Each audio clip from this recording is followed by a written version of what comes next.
The Holy Gospel according to Matthew, the 24th chapter. But about that day and hour no one knows, neither the angels of heaven nor the Son, but only the Father. For as the days of Noah were, so will be the coming of the Son of Man. For as in those days before the flood, they were eating and drinking, marrying and giving in marriage, until the day Noah entered the ark. And they knew nothing until the flood came and swept them all away. So too will be the coming of the Son of Man. Then two will be in the field, one will be taken and one will be left. Two women will be grinding meal together, one will be taken and one will be left. Keep awake, therefore, for you do not know on what day your Lord is coming. But understand this, if the owner of the house had known in what part of the night the thief was coming, he would have stayed awake and would not have let his house be broken into. Therefore, you also must be ready, for the Son of Man is coming at an unexpected hour. The Gospel of the Lord. Praise you, Lord.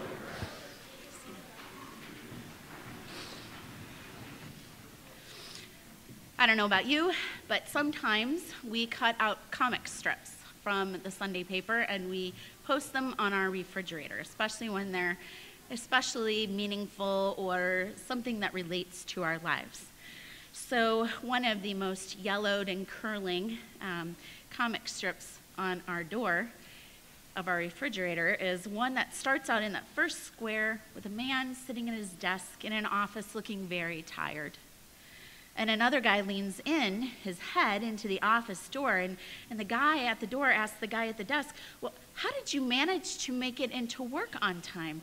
Everyone else is late because of the power outage.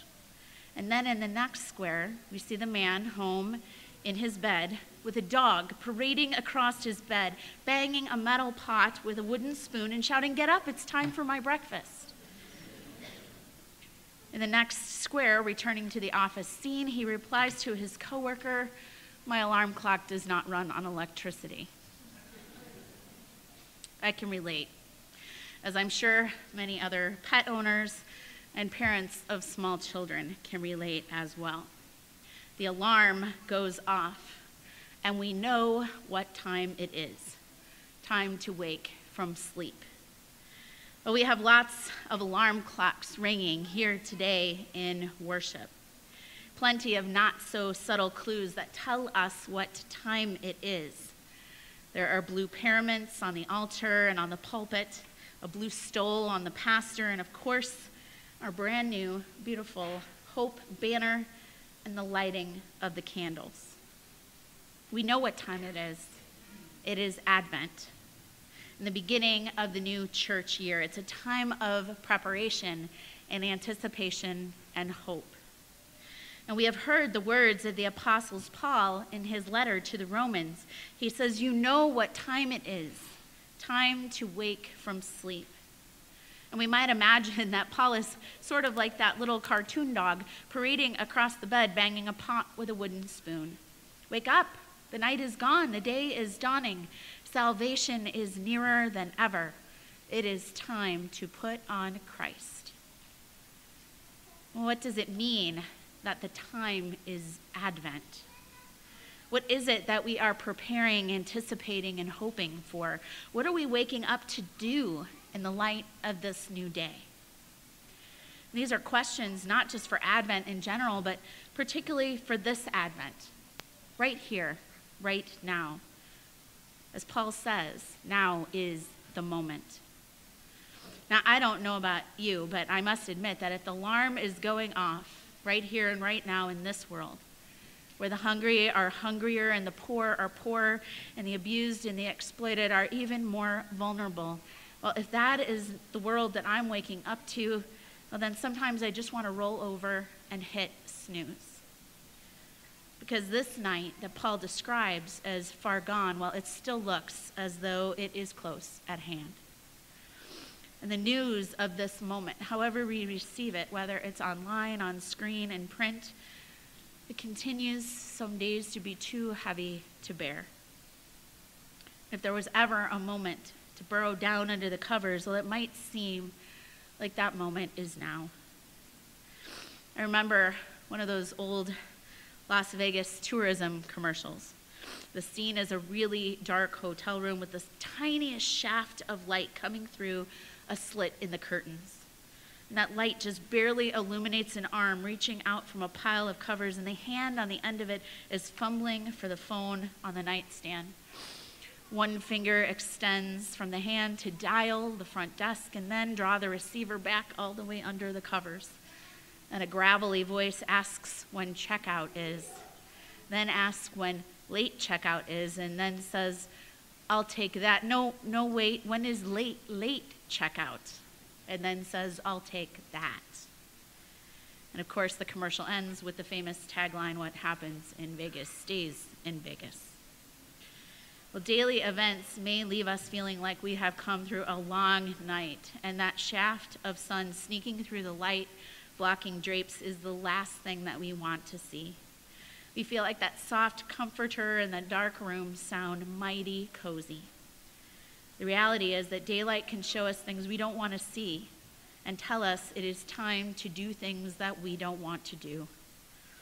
The light calls us out into the broken world, to be in the midst of community and relationships and circumstances that are challenging and can be messy.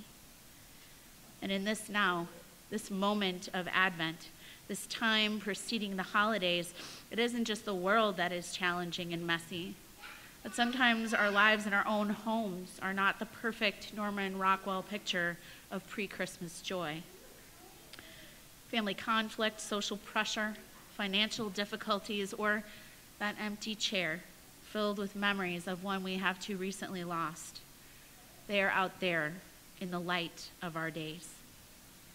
But Paul assures us this: it is the time to wake. No late checkout here.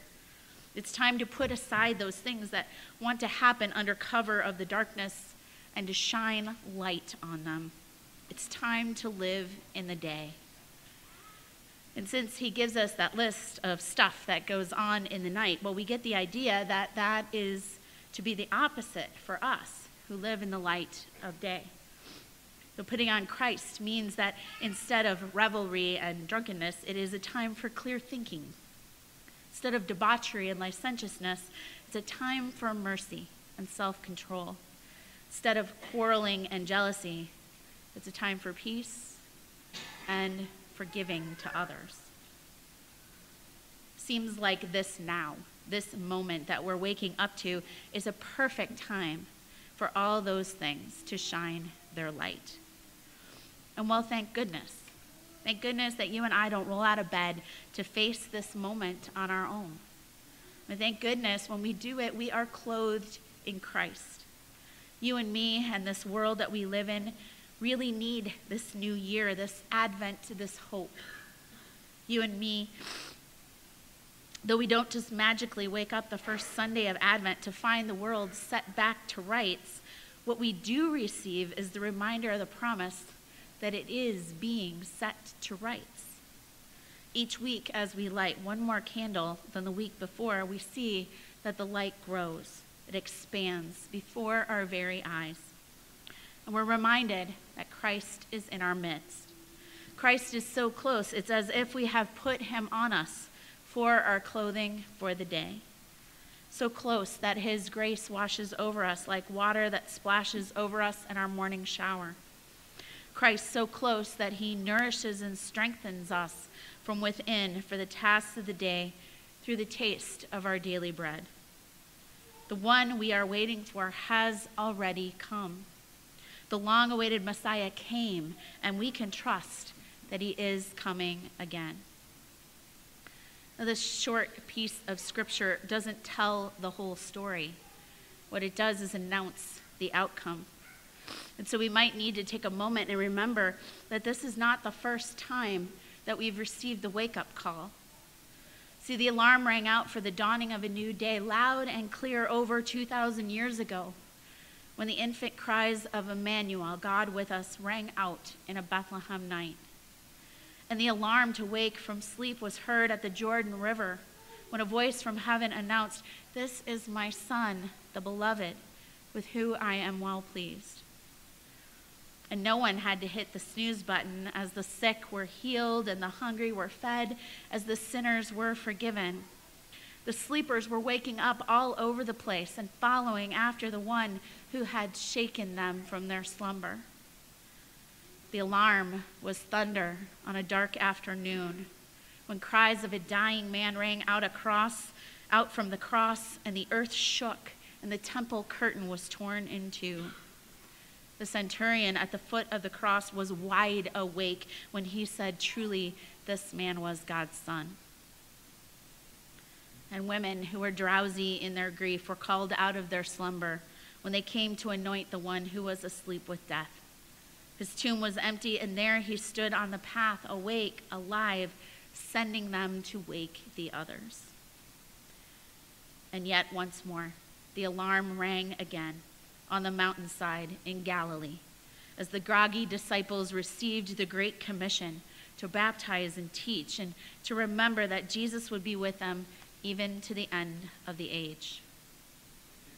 The call to wake from sleep is the timeless story of our yesterday, the story of our today, and the story of our tomorrow. And so we can fill in the blanks when Paul marches through the sanctuary banging on a pan with a wooden spoon right here and now, telling us that we know what time it is. Awake in this day and put on Christ. We wake and we rise, but we do not go out to greet this day in just any old thing. No, we put on the best. We are wearing Christ. And waking up and putting on Christ means greeting the day that's dawning beyond the darkness with hope that the day has already fully arrived. We put on the one who put on flesh, and we do so with the hope that Emmanuel, God with us, is with us now in every moment leading up to the end of the age. And he goes with us out of the darkness into the light, because Christ is the light. He is the new day. And clothed in him, we are the light and the new day to those who encounter us. And what does that look like? Well, it looks like healing and feeding and forgiving. It looks like visiting the prisoner and clothing the naked and offering water to the thirsty. It means that the least of these are treated and they're cared for as though they have also put on Christ himself. It means we see the light of day is dawning in the face of the stranger. It means that there is real hope that puts on flesh all around us.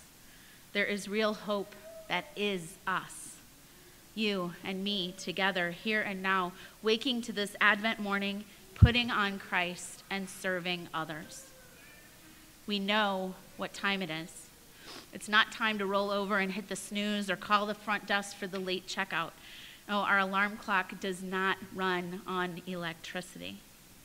But our alarm clock runs on love and mercy and grace that is stronger than sin and death and brokenness.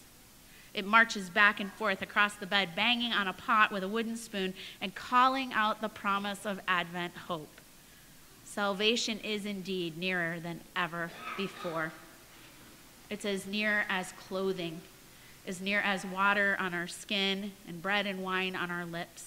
It's as near as a hand enclosing ours with a greeting of peace.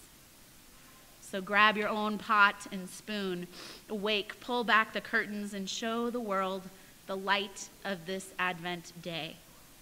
Christ has died, Christ is risen, and Christ is coming again. Amen.